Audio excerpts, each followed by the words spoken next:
Hi అందరికీ అత్తయ్యతో వంటలు ముచ్చట్లు. ఈరోజు సాంబార్ నా స్టైల్లో ఎలా చేసుకుందాం చూసుకుందాం. ముందుగా సాంబార్కి కావాల్సిన ముక్కలు కట్ చేసి పెట్టుకోవాలి. అలాగే చింతపండు కూడా నానబెట్టుకోవాలి. ముందుగా పప్పుని కుక్కర్లో ఉడికించుకొని ఉంచుకోవాలి. ముందుగా గిన్నె పెట్టుకొని దాంట్లో సరిపడా ఆయిల్ వేసుకోవాలి.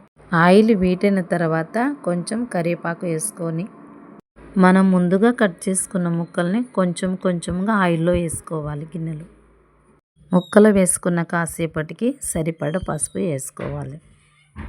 పసుపు వేసుకున్న తర్వాత ముక్కల్ని కలబెట్టుకోవాలి. పసుపు అంతా ముక్కలకు పట్టే వరకు బాగా కలుపుకోవాలి. ముక్కలు బాగా మగ్గే వరకు ఉంచుకోవాలి.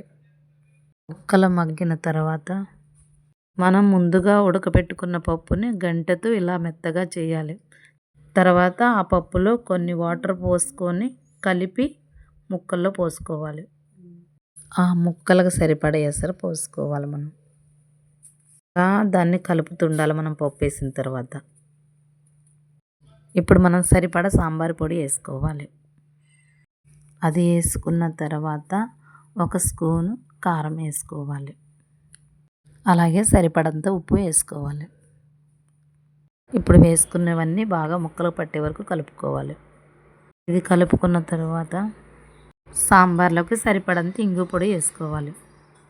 అది వేసుకున్న తర్వాత మనం ముందుగా నానబెట్టుకున్న చింతపండు రసం, అది పులుపు చూసుకొని సరిపడా వేసుకోవాలి. సాంబార్ మరిగిన తర్వాత కొంచెం కొంచెం కొత్తిమీర వేసుకోవాలి. కొత్తిమీర వేసుకుంటే ఆ టేస్ట్ మనకి బాగుంటుంది. కలబెట్టిన తర్వాత ఒక 10 నిమిషాల నుంచి సాంబార్ రెడీ. నా స్టైల్లో సాంబార్ ఎలా చేశానో చూశారు కదా. ఇంట్లో మీరు కూడా ట్రై చేయండి. మాకు కామెంట్ చేయండి. మీ సపోర్ట్ ఎప్పుడు మాకు ఉండాలని కోరుకుంటున్నాను.